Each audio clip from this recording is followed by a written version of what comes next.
Hoy les daré unas generalidades respecto a la gestación y sobre todo veremos esto reconocimiento materno de la preñez. El reconocimiento materno de la preñez no es otra cosa más que una señal química que le transmite el embrión a la madre para decirle que está presente y por ende no debe darse la luteólisis, impedir la luteólisis y en otras circunstancias favorecer el mantenimiento del cuerpo lúteo, que es el que encargado de producir progesterona que es la encargada de mantener al útero quieto. El útero debe estar quieto durante la gestación para que no se provoque ni permita el paso de impulsos eléctricos que puedan llegar a nivel uterino y por ende no se dan contracciones.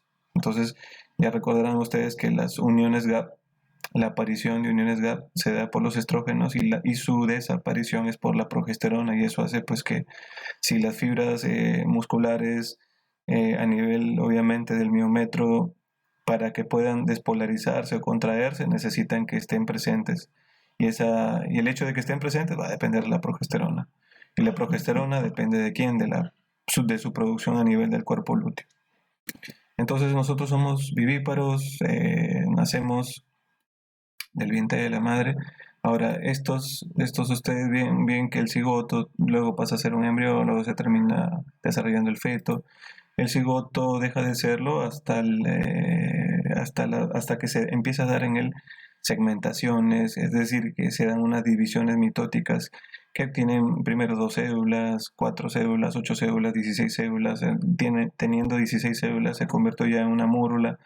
Entonces, luego de la mórula se convierte en un blastocisto, ya es el blastocisto empieza a llenarse se le denomina blastocisto porque ya empieza a tener una cavidad que empieza a llenarse de líquido que es el blastócele, entonces empieza a agrandar, a expandirse, el blastocisto cavitario, expandido, finalmente el eclosionado, ¿no? Luego, una vez que el blastocisto se logró eclosionar, o el blastocisto eclosionado, porque se liberó de esta cubierta que tienen aquí, esta cubierta que tiene el huevo cigoto, la zona pelúcida que originalmente el óvulo la tenía. Pero luego el blastocisto va a perder esa capa. Para que termine de perder esta capa, para que quede externamente solamente el trofoblasto. Y lo interno, esto es lo que a futuro va a ser el embrión. No, el embrión en sí, de aquí se va a desarrollar el embrión, de aquí se van a desarrollar las membranas fetales, este es el blastocele, entonces luego ya se convierte en feto, ¿no? Entonces, este tiempo del embrión varía según la especie, en la vaca hasta el día 42, 45 de la gestación es un embrión, luego ya se le denomina feto. Y entonces en qué momento empieza la gestación para nosotros se nos hace difícil, ya sea por monta natural o por servicio de inseminación artificial. Por eso se suele considerar desde la fecha que se hizo el servicio, ya sea artificialmente o naturalmente, hasta que se dé al parto, pues. Entonces así hay que guiarnos. La categorización de las especies animales, hay dos criterios que deben de tener en cuenta, y por eso van a encontrar estas denominaciones de uníparas, de pluríparas. Esto es según el número de óvulos liberados. Estas especies suelen tener una sola cría, por eso liberan un óvulo, ¿no? En cambio, suelen tener más de dos crías. Entonces, por eso se le llaman pluríparas o politóxicas, uníparas y monotóxicas en el caso de la yegua y la vaca. Hay circunstancias en las que obviamente la yegua y la vaca pueden tener gemelares, pero eso es producto de alguna superovulación que hizo que no solamente se libere un óvulo, porque estas les dije que son las que liberan uno y estas más de uno. Entonces por eso tienen una sola cría en el parto y estas suelen tener dos o más crías en el parto. Entonces, si hubo superovulación para esto, que existe la posibilidad de cualquiera de esos óvulos superovulados sean fertilizados por los espermatozoides a nivel de la ámpula del oviducto. ¿Cómo puede pasar aquí? Una yegua pudo haber sido superovulada o pudo haber superovulado y haber sido casada por un potro o haber sido casada por un burro, ¿no? Y tienen ahí el potrito y tiene el mulito presente. Entonces puede haber un parto gemelar cuando hay superovulación. Entonces hay otra, si el anterior fue según el número de óvulos, ahora según el número de gestaciones. O sea, las que nunca tuvieron gestaciones, las que tuvieron por primera vez, finalmente las que tienen más de 2 gestaciones. Durante la gestación, la duración de la gestación hay en las diferentes especies. Existen una serie de factores que vamos a verlos, pero están los maternos, fetales, genéticos, están los ambientales. Y aquí vemos la duración de la gestación. Seguramente los animales que son de abasto y los de compañía son los que ustedes más conocen respecto a tiempos. Ahora, vamos a ver esos factores. Por ejemplo, hay un dato aquí importante. Dice, las hembras más jóvenes tienen un periodo de gestación mucho más corto. ¿Ya? Y eso puede notarse, por ejemplo, en las ovejas, en las cuales el periodo de gestación normal aumenta en 2 días cuando la oveja ya es viejita, ¿no? Cuando ya tiene más de 8 años de edad, suele demorarse más su parto. En cambio, en el caso de las novillas, ellas tienden a adelantar el parto, ¿no? Eh, Dice, sin embargo, las vacas de edad avanzada lo prolongan, lo mismo que ocurre. A más edad, más tiempo de la gestación; a menos edad, más corta la gestación. Entonces, respecto al número de fetos, que también puede ser un factor ambiental, se tiene establecido esto sobre todo para la vaca y la yegua, no tanto para el resto de especies. Entonces, mayor número de fetos, menor tiempo de gestación. Y eso lo podemos saber cuando hay partos gemelares, ¿no? Como este caso. Y esto es producto de que la estimulación fue mayor, el estrés no fue solamente, ustedes van a darse cuenta que el estrés fetal es el que desencadena el parto. Entonces, la liberación de cortisol es la que desencadena el parto. Si hay 2 fetos, hay más cortisol, hay más estrés y acorta el parto, la duración del parto. Igualmente en el caso de la yegua, ¿no? Si tiene una gestación gemelar. Entonces, aproximadamente el reporte que se tiene para esto es que se adelante unos 3 a 6 días la gestación. Ahora, esto también es importante, el factor de que sea macho o hembra la cría. Por lo general las hembras, si la cría es hembra, el feto termina siendo hembra, suele parir durante su fecha probable de parto. Porque si el día de hoy un animal queda preñado, nosotros desde ahí le sacamos la fecha probable de parto, y entonces los machos suelen demorarse más. A veces se demoran inclusive más de 2 a 3 días, pues tranquilamente una semana podrían estar esa gestación alargándose de lo que se esperaba, ¿no? De los 270 80 días, dependiendo de la raza. Entonces el sexo fetal es el que influye. El macho prolonga la gestación. Entonces, y este es otro: si hay algún desorden hormonal, sobre todo a nivel en esa relación que existe entre la hipófisis y la glándula suprarrenal, pues va a haber problemas para la duración de la gestación. Entonces, ustedes ya aquí, luego en el parto, se podrán dar cuenta pues que la hipófisis es sumamente relacionada con la glándula suprarrenal, ¿ya? Entonces, en el caso, si hay un bajo funcionamiento de la hipófisis, quiere decir que no va a haber un estímulo adecuado de la glándula suprarrenal, ¿no? O sea, no va a haber un estímulo adecuado de la liberación de cortisol. Entonces, si no hay un estímulo adecuado de la liberación, esto es lo normal, ¿ya? Pero si hay un hipofuncionamiento de este eje hipófisis y la glándula suprarrenal, entonces no hay disponibilidad de cortisol, y el cortisol es el que desencadena justamente el parto, porque es producto del estrés fetal, ¿ya? Entonces, ¿qué quiere decir? Que animales con menor funcionamiento de este eje va a tender a tardar más en presentarse el parto, y por ende la prolongación de la gestación va a ser mayor. En los factores genéticos, existen variaciones, inclusive entre razas de una misma especie. Los híbridos, en este caso, la duración de la gestación es parecida más a la del componente paterno. Ya saben, pues en el caso de la gestación del equino, de la yegua, suele ser 11 meses, y en el caso de la burra pues son cerca de aproximadamente un año, ¿no? Entonces quiere decir que si por ahí una yegua fue cruzada por un caballo, lo va a dar pues al tiempo correspondiente, sus 11 meses. Pero si se obtiene un híbrido producto del cruce por un burro, pues lo que va a ocurrir es que ese parto tiende a prolongarse, a demorarse un poco más, porque tiende a tirar a lo que normalmente corresponde a la duración de la gestación respecto a las hembras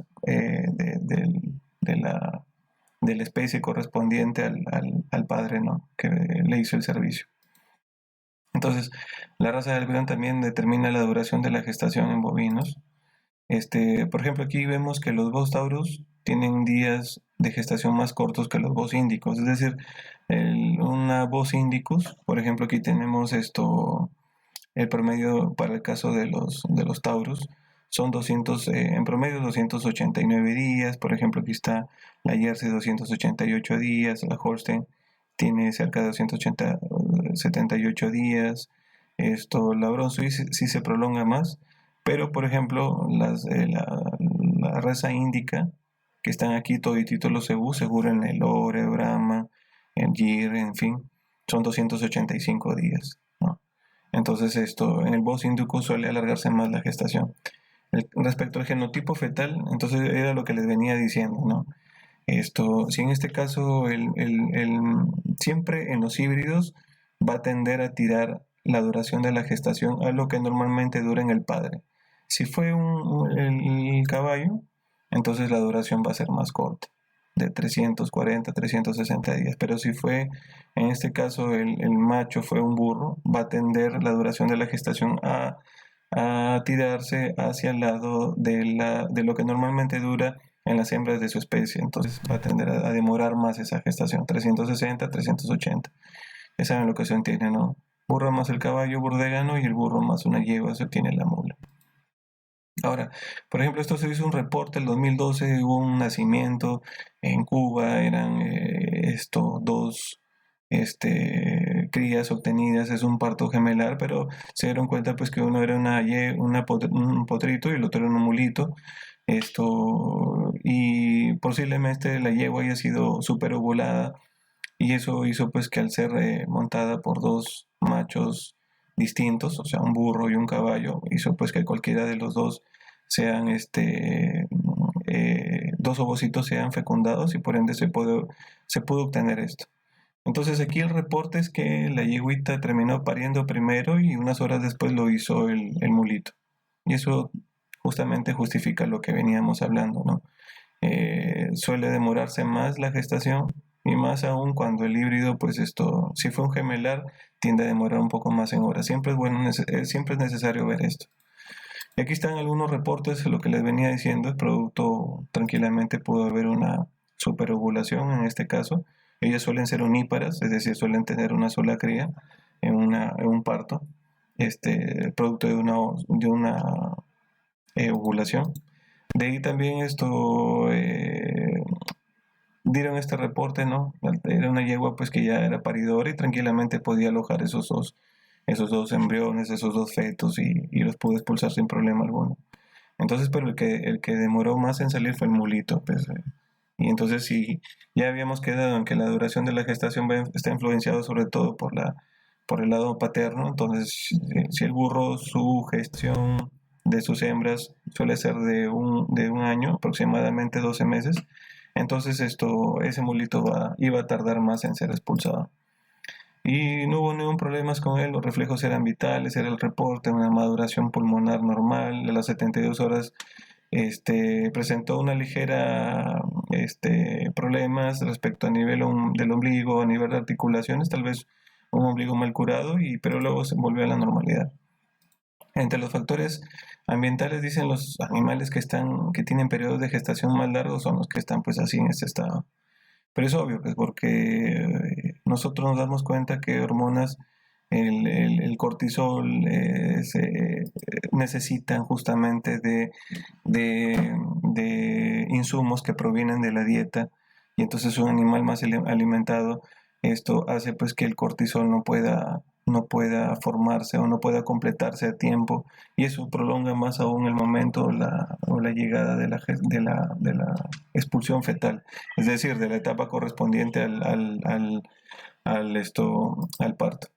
Entonces el estrés calórico también es otro, ocasiona gestaciones más cortas, es justamente, pues si un estrés fetal es lo que conlleva a que se dé el parto, el estrés calórico contribuye aún más que se dé esa liberación de cortisol, ¿no? ¿Qué es lo que hace el cortisol? El cortisol lo que va a hacer es que aparezca una enzima que convierta todo lo que abundaba durante la gestación, la hormona que abundaba durante la gestación, que era la progesterona, la convierte en estrógeno.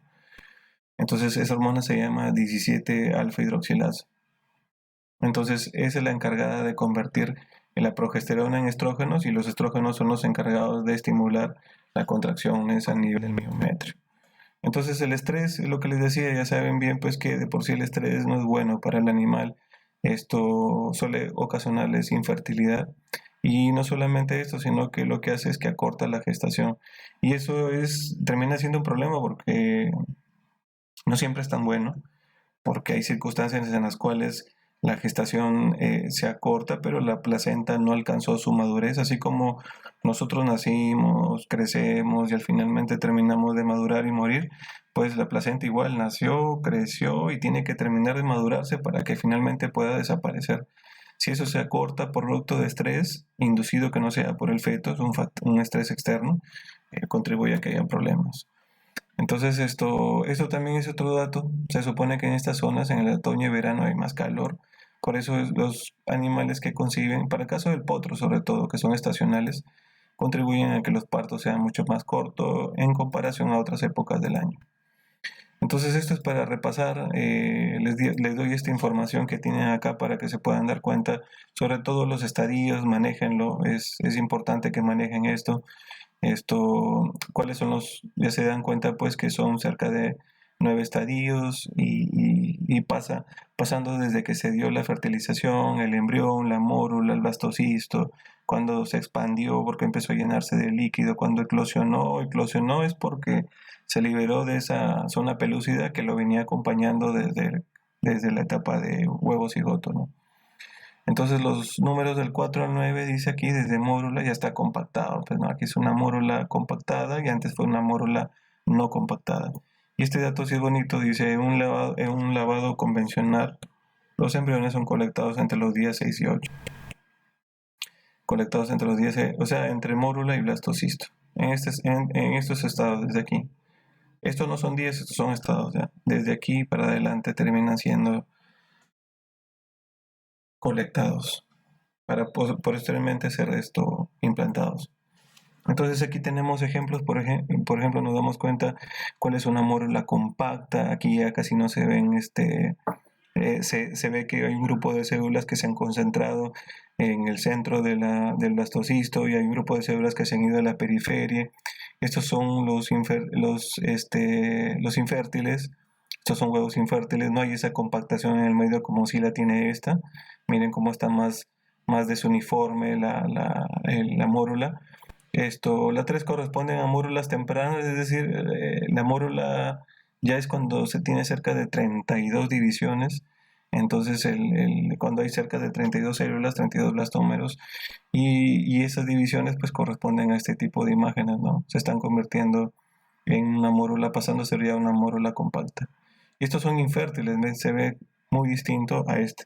En el centro ya hay mucho más. Esa se le llama mórula compacta porque justamente empezaron a aparecer unas proteínas de unión que hicieron que las células que se encuentren en el centro se unan más, y las de la periferia son las que a futuro van a dar origen al trofoblasto.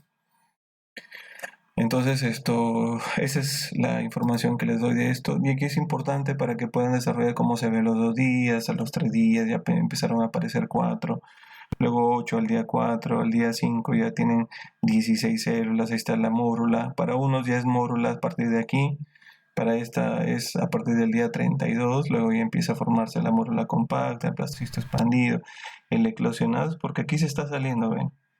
Este es el blastocisto que se está saliendo.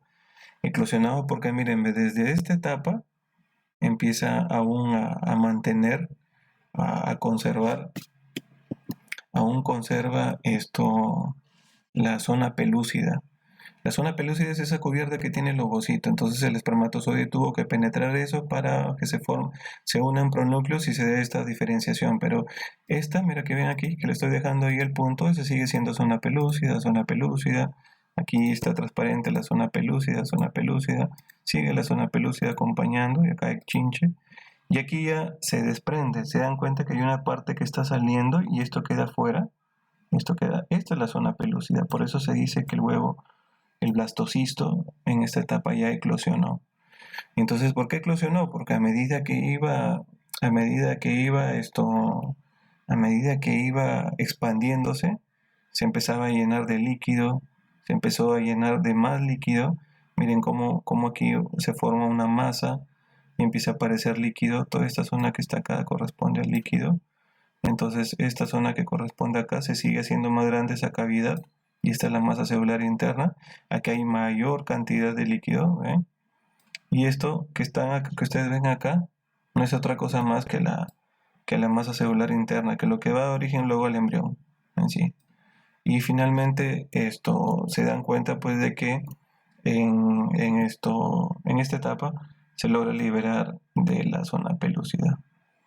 ¿Cómo se liberó de la zona pelúcida? Porque al expandirse y llenarse más de líquido, debilitó la membrana, se rompió, se liberó la masa celular interna rodeada de la masa celular externa, que es el trofoblasto, y se quedó en la zona pelúcida. Eso se le llama un blastocisto eclosionado. Y no solamente también por esa expansión o esa mayor llenada de líquido, esa cavidad que empezó a formarse el blastócele, sino porque también se liberaron unas proteasas que ayudaron a que se dé esa ruptura. Entonces esto sí es importante conocerlo. O sea, les preguntas cuál es el reconocimiento materno de la preñez. Es importante que manejen esto para la cerda, para la oveja, para la vaca, para la yegua, para la cabra. Entonces esto ya corresponde al día definitivos de la implantación, ¿no? Entonces, pero esto sí es importante conocerlo. ¿En qué ese momento se da? Esas dos cosas sí deberían tenerlas en la cabeza. ¿En qué momento se dio la implantación, el reconocimiento y después la implantación? Entonces, esta imagen nosotros podemos darnos cuenta algo importante que ustedes van a poder chequear aquí, es que justamente aquí tienes un ovario, todo este ovario.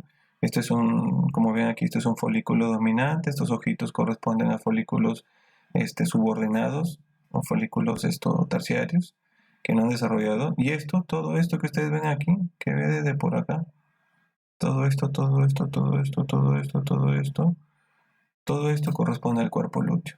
Y algo importante que hay que recalcarles, y qué bueno que en esta imagen la pude encontrar y lo pude poner a tiempo, es que la mayoría de los cuerpos lúteos, casi más del 70% de los cuerpos lúteos, normalmente ellos tienen una cavidad en su interior, una cavidad llena de líquido. Es decir, los cuerpos lúteos suelen ser por lo general cavitarios. Es bien raro que no encontremos un cuerpo lúteo que no sea cavitario, pero son cavitarios, o sea, tienen una cavidad. Esto es normal, esto no es un folículo, esto es la parte hueca o la cavidad que tiene normalmente un cuerpo lúteo. Entonces, ¿por qué pongo esa imagen ahí? Para que se den cuenta pues que gracias a esta estructura del ovario es el encargado de producir progesterona y por ende mantener a futuro la gestación, siempre y cuando se evite que él sea destruido. Entonces vamos a tratar eso ahorita. Eso es lo que les estaba comentando. Leí el establecimiento de la gestación en mamíferos, la cual se puede hacer de dos maneras. Ya, esto también, ya les había dicho. Antiluteolítico quiere decir que no se dé la luteólisis. Y el otro es luteotrófico, es que se mantenga. Trófico quiere decir que crecimiento, como que ayuda a que se mantenga o que crezca el cuerpo lúteo, más a que se mantenga. Entonces el antiluteolítico es obviamente evitar que las prostaglandinas hagan su efecto sobre el cuerpo lúteo. Y el luteotrófico no es otra cosa más que ayudar a que el cuerpo lúteo sobreviva. Hay una prostaglandina E2 que tiene ese efecto. Ahí es la prostaglandina E2, no la F2 alfa que ven acá, que es antiluteolítica, no la E2, perdón. Esa es la que tiene un efecto luteotrófico, igual la prolactina. Ahora este es un diagrama donde ustedes pueden darse cuenta de algo muy importante, ¿ya? Y eso importante, de lo cual quiero recalcar, es que el cuerpo lúteo, este cuerpo lúteo que está aquí es de un ovario correspondiente.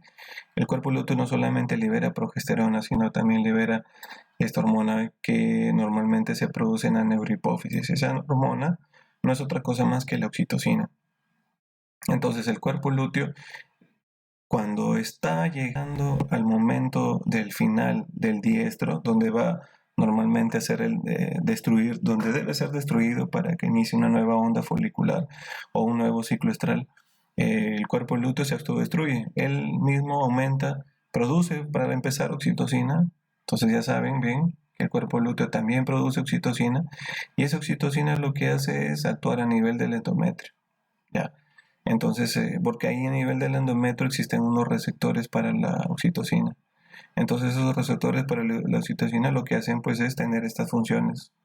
Y esas funciones es que se incremente la síntesis de prostaglandinas. Aquí hay una serie de reacciones que ocurren, una serie de moléculas que participan. Y aquí es importante resaltar lo que hace la angiotensina 2, ¿no? Y los estrógenos también. Entonces, ¿cuál es la finalidad de que se dé toda esta ruta de reacción? Que se sintetice más prostaglandina. Por eso es un feedback positivo. El cuerpo lúteo produce oxitocina, la oxitocina es recibida porque tiene unos receptores en el endometrio. Producto de ser recibido esta oxitocina en el endometrio, se produce prostaglandina, y la prostaglandina logra llegar al cuerpo lúteo para que se siga produciendo más oxitocina, pero principalmente para destruir el cuerpo lúteo. Ese es el efecto que tiene la prostaglandina. ¿Y cómo lo hace? Liberando, favoreciendo el aumento o la disminución de la liberación de estas moléculas o sustancias, que traen por finalidad que, ¿cómo es que provocan la luteólisis? Que le cortan el riego sanguíneo al cuerpo lúteo. Por ende, hay menor producción de progesterona, y por ende esto es una apoptosis. Entonces es una luteólisis funcional cuando es menos de 12 horas, y cuando ya completamente se ha destruido el cuerpo lúteo, ya es de tipo estructural, y eso se alcanza a un periodo mayor al mediodía. Entonces, esto no se olviden, produce oxitocina el cuerpo lúteo, los receptores a nivel del endometrio para la oxitocina la reciben, eso ocasiona una consecuencia que es la síntesis de prostaglandina que tiene que llegar al cuerpo lúteo, esto para que sea destruido por apoptosis, por menor flujo sanguíneo, y por ende se establece finalmente esa destrucción, ¿no? Eso es lo que ocurre normalmente en la luteólisis. Pero el cuerpo lúteo es el que se autodestruye, por eso él sigue liberando oxitocina por más de que le esté llegando prostaglandina, hasta que no sea destruido por completo. Entonces aquí hay un mecanismo de contracorriente, porque si el ovario es el encargado de producir la oxitocina logra llegar al cuerno uterino, este cuerno uterino a nivel del endometrio produce la prostaglandina coge esta vena uterina, pero la vena uterina tiene esta particularidad que ustedes ven aquí. Entonces la particularidad que ustedes ven aquí es que justamente la vena uterina se encuentra muy relacionada con la circulación sanguínea, con la arteria ovárica. Entonces miren cómo se logra comunicar aquí, se pegan entre sí. Y ese contacto es el que permite que la prostaglandina que se formó en el útero, o sea, en el cuerno uterino, coja normalmente la vena, pero como está íntimamente pegada a la arteria ovárica, ¿qué quiere decir? Que por un transporte a través de la membrana, que es el más simple de todos y que se va a movilizar las moléculas de prostaglandina F2-alfa a favor de un gradiente de concentración, eso se llama por difusión. Entonces, por difusión, las prostaglandina F2-alfa se va a movilizar desde la vena uterina hacia la arteria ovárica. Entonces, por ese mecanismo, esto no deben de olvidarse, hay una íntima relación, están íntimamente relacionados, y eso hace pues de que por difusión pase la prostaglandina hacia la arteria ovárica, y la arteria ovárica no lo va a alejar del ovario, lo lleva al ovario, y es ahí donde le sigue llegando prostaglandina al ovario para ser destruida. Entonces ahí se da un feedback positivo. La señal luteolítica era lo que les venía comentando. Entonces es importante ese mecanismo de contracorriente, esa relación entre la vena uterina y la arteria ovárica. Es necesario que la sepan, recalco eso porque es importante que sepan esto. Así como la envuelves, por la forma como la termina envolviendo la arteria ovárica a la vena, es ahí que se logra transmitir, le logra movilizar prostaglandina F2-alfa desde la vena uterina hacia la arteria ovárica. Entonces esto es propio de la señal luteolítica, lo que hemos visto, para que obviamente se dé la muerte del cuerpo lúteo por apoptosis, hay menos riego sanguíneo y termina de obviamente cesar la producción de progesterona. La idea del reconocimiento materno de la preñez a la larga es definitivamente que esto no se dé, porque para que el embrión siga desarrollándose y el feto luego se establezca como tal, es necesario que no se cumpla la señal luteolítica. Entonces, aquí hay un dato importante que menciona los estrógenos. Yo les ya hago un paréntesis respecto a los estrógenos, porque los estrógenos justamente, gracias a ellos, todos los receptores del cuerpo se terminan de expresar. Es decir, tuvo que haber estrógenos antes de que la oxitocina logre tener esos receptores a nivel del endometrio. ¿Se acuerdan cuando antes les comentaba que la oxitocina liberada por el cuerpo lúteo iba al endometrio para unirse a sus receptores? ¿Y a quién puso esos receptores ahí? Pues ¿quién más lo hizo? Los estrógenos. Ellos fueron los encargados de provocar la expresión de los receptores de oxitocina. Y en realidad los estrógenos ayudan a la expresión de los receptores de todo el organismo, de todo el cuerpo. Eso hace los estrógenos. Y parte de la señal luteolítica que disminuye la prostaglandina, que por ende obviamente se mantenga el cuerpo lúteo, que los estrógenos obviamente hacen que se unan a sus receptores y eso trae como consecuencia que aparezcan los receptores para la oxitocina, esperando esta oxitocina que sea llevada hacia el endometrio, pero que nazca obviamente ¿dónde? A nivel del cuerpo lúteo. Entonces, el reconocimiento materno de la preñez tiene que ver con esto, es el periodo crítico del conceptus, tiene que hacerlo sí o sí antes de que se dé la luteólisis, es decir, la síntesis de prostaglandinas. ¿Por qué? Porque es crítico, porque como tiene el 50% de la información genética del macho, entonces hay una tendencia a que la madre inmunológicamente lo rechace. Entonces eso debe evitarse dándose las señales químicas entre el embrión y la madre, que es el reconocimiento materno de la gestación. Entonces, ¿cuál es la condición o el requisito para que el conceptus qué es? También se le llama concepto. El concepto no es otra cosa más que el embrión más sus membranas asociadas, es decir, el corion, sacovitelino, el agnus, el antoides. Entonces esto tiene que dejar de ser esférico y empezar a elongarse. O sea, se empieza a elongar, a agrandar, para que finalmente se dé este reconocimiento materno de la preñez. Ya saben lo que les he dicho, la función es evitar la luteólisis y lo otro es favorecer el crecimiento o el mantenimiento del cuerpo lúteo. Y el más importante de todos es que ven aquí, es el interferón tau, o también llamado interferón trofoblástico. No tiene funciones virales, lo que hace es interferir con la síntesis de prostaglandina, sobre todo en el bovino, ovino y caprino.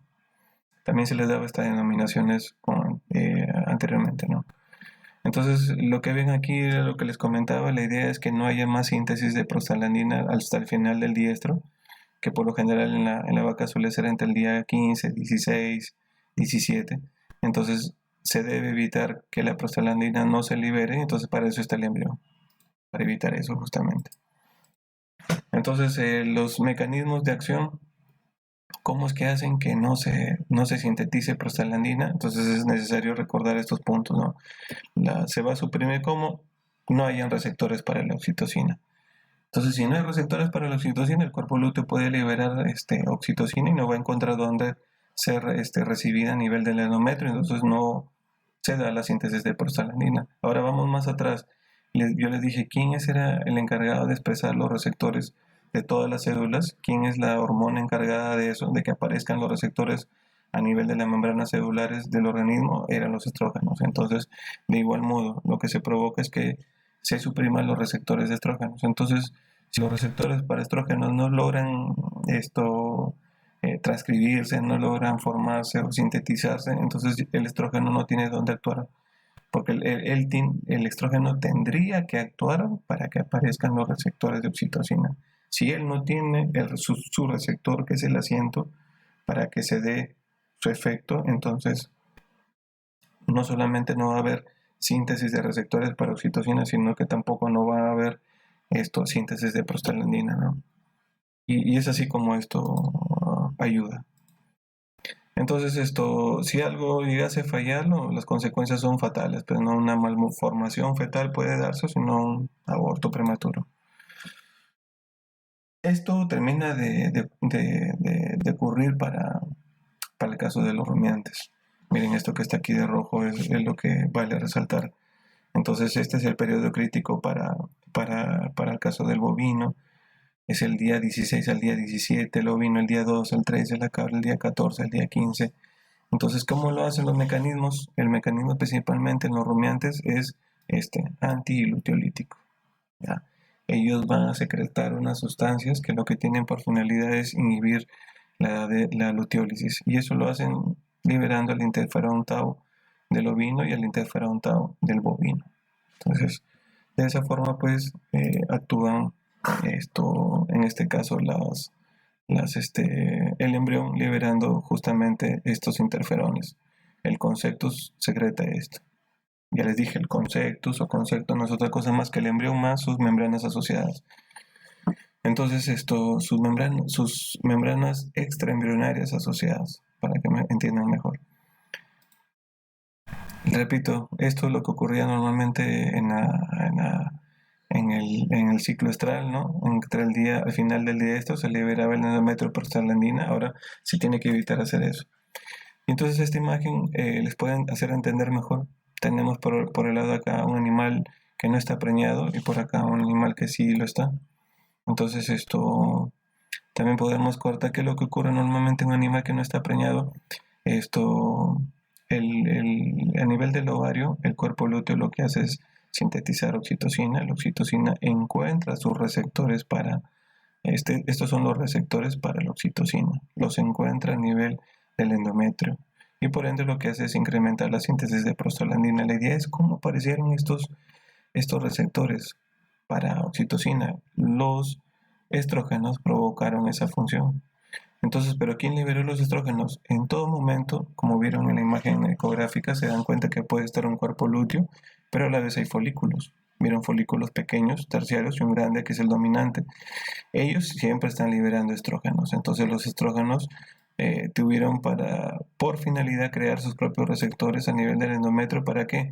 Para que reciba a más moléculas de estrógenos, y por ende esto eso haga que aparezcan los receptores para la oxitocina. Y de esta forma, pues se da la síntesis de prostaglandina. En cambio, este no, a este nivel no. ¿Qué no se da? Pues que el conceptus lo que hace es interferir con la expresión de los receptores. Lo que hacen es que estos no aparezcan. Interfiere con la síntesis de receptores para estrógenos y oxitocina. Entonces se dan cuenta que aquí no hay receptores. A nivel de las membranas del endometrio no hay. Y por ende, estrógenos no tiene dónde actuar, ni la oxitocina tampoco tiene dónde actuar. De esa forma que hacen, no se da la destrucción del cuerpo lúteo como aquí se iba a dar. Lo que hace es que el cuerpo lúteo aún se mantenga. Entonces eso es lo que les venía diciendo. Sin preñez y con preñez es importante que ustedes sepan ver. Esto es fácil de entender, muchachos. La oxitocina sí es liberada por el cuerpo lúteo. La oxitocina va a buscar sus receptores a nivel del endometrio, pero esos receptores los tuvo que poner antes los estrógenos liberados por folículos, que normalmente están estrógenos en sangre, pero esos estrógenos tuvieron que haber encontrado un receptor a nivel del endometrio. Y lo que hace justamente el interferón es interferir con la síntesis de esos receptores de estrógenos, para que el estrógeno no ayude a que aparezcan receptores para oxitocina, y de oxitocina obviamente para que la oxitocina esto no ayude a que se dé la síntesis de prostaglandina F2-alfa. En el caso de la marrana hay que tener la particularidad en el caso de la marrana es que por estas dos funciones son las encargadas. Aquí no hay interferón. Si les preguntase cuáles son las sustancias o las moléculas encargadas del reconocimiento materno de la preñez, son estas dos que ustedes tienen aquí. Por un lado lo va a hacer los estrógenos y por el otro lado la prolactina. ¿Qué es lo que hacen ellos? Normalmente la prostaglandina es secretada hacia la luz o el lumen del útero. En cambio, no, perdón. Normalmente lo que hacen es que la prostaglandina producida en el endometrio coja la vena uterina y luego pase hacia la arteria ovárica, vaya al cuerpo lúteo y lo destruya, que es lo que vimos al inicio, ¿no? Pero la finalidad de que se active, de que se active los estrógenos y la prolactina es que no agarre esa ruta. Entonces, no va a agarrar la ruta de tomar la vena uterina, no va a agarrar vena uterina, no va a agarrar la arteria ovárica, ¿ya? Y por ende tampoco no va a agarrar el cuerpo lúteo, no lo va a destruir. No ocurre nada de esto, ¿por qué? Porque finalmente la mayoría de la prostaglandina producida no agarra vena uterina, sino lo que hace es redireccionar hacia dónde se dirige justamente esta prostaglandina. ¿Hacia dónde se va a dirigir? Hacia la luz del útero. Entonces la cantidad de prostaglandina que logra ser absorbida o llevada hacia la vena uterina termina siendo casi nula.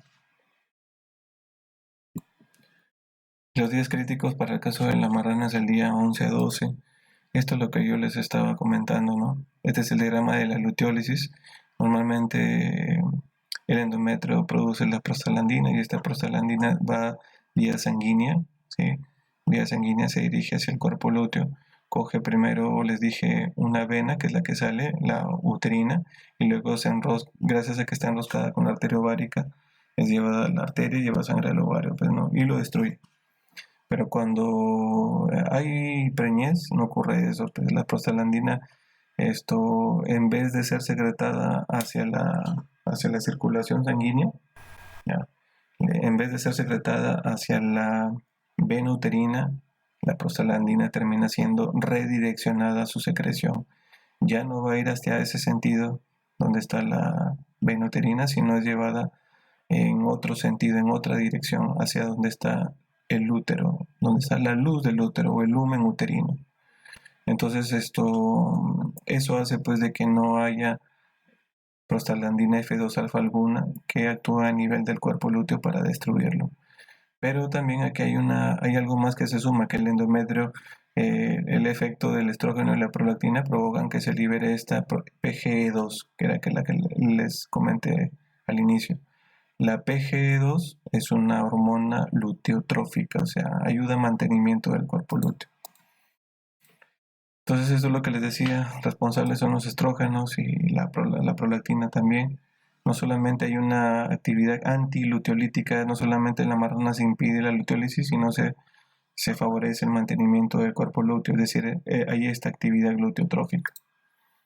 Y esto era lo que les comentaba, miren, en vez de irse hacia la circulación, aquí se dan cuenta que las prostaglandinas cogen este vaso sanguíneo y se van hacia el ovario para poder destruirlo. Al destruir al cuerpo lúteo del ovario, no, aquí en este sentido las prostaglandinas dejan solo al vaso sanguíneo, que en este caso es la vena uterina o la arteria ovárica. No hay secreción de prostaglandina aquí, no hay prostaglandina que coja vía sanguínea y destruya el cuerpo lúteo del ovario. ¿Y a dónde se dirige? Miren las flechas. De dirigirse hacia el vaso sanguíneo, vena uterina, se dirigen hacia adentro, es decir, hacia donde se encuentra el consectus. Es decir, se dirige hacia la luz o lumen del útero. Entonces redirecciona.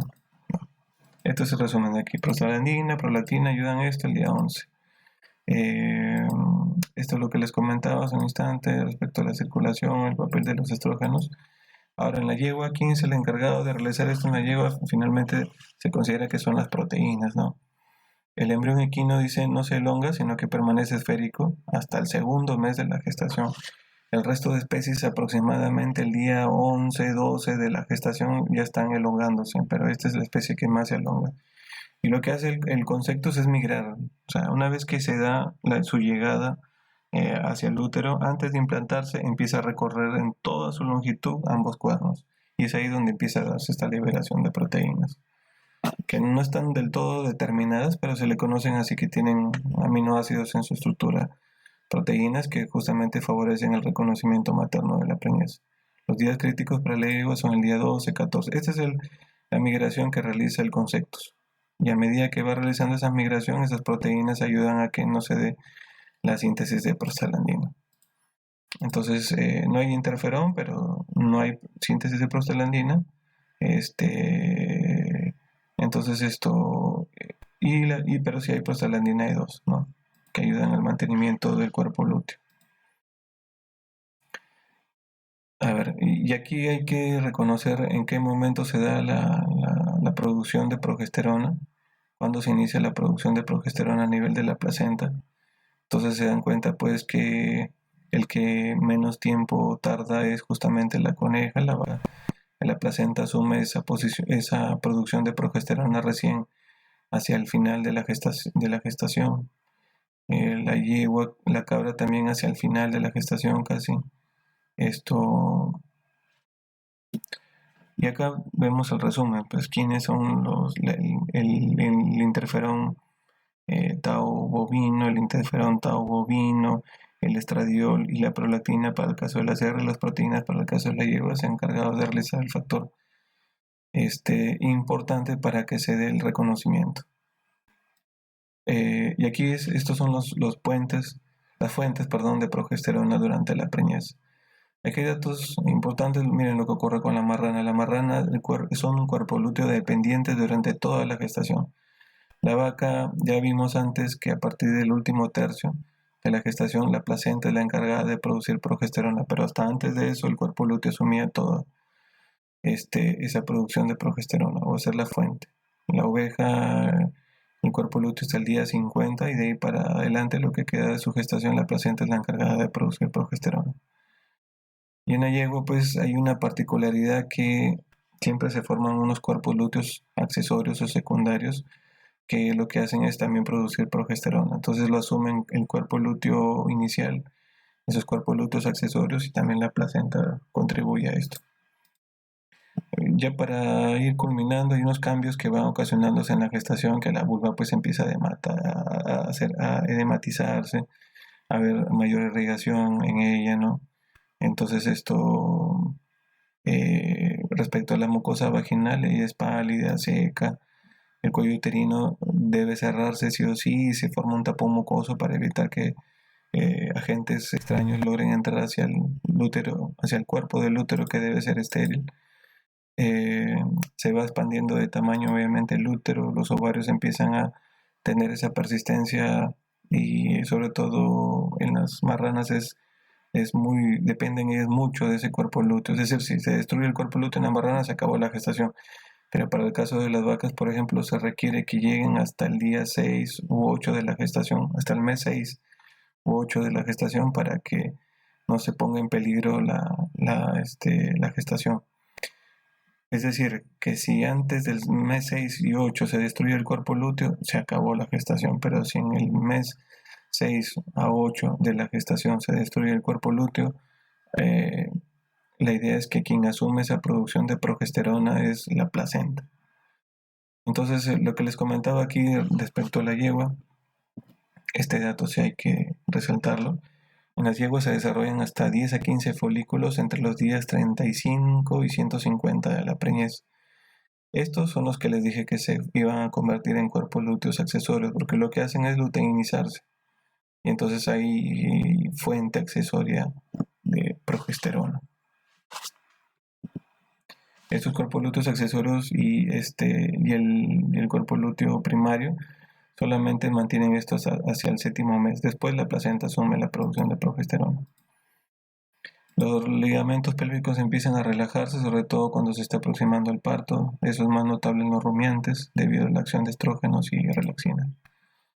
Y esto sí es muy notorio, sobre todo ya en el 4º mes de la gestación, en vaca y yegua.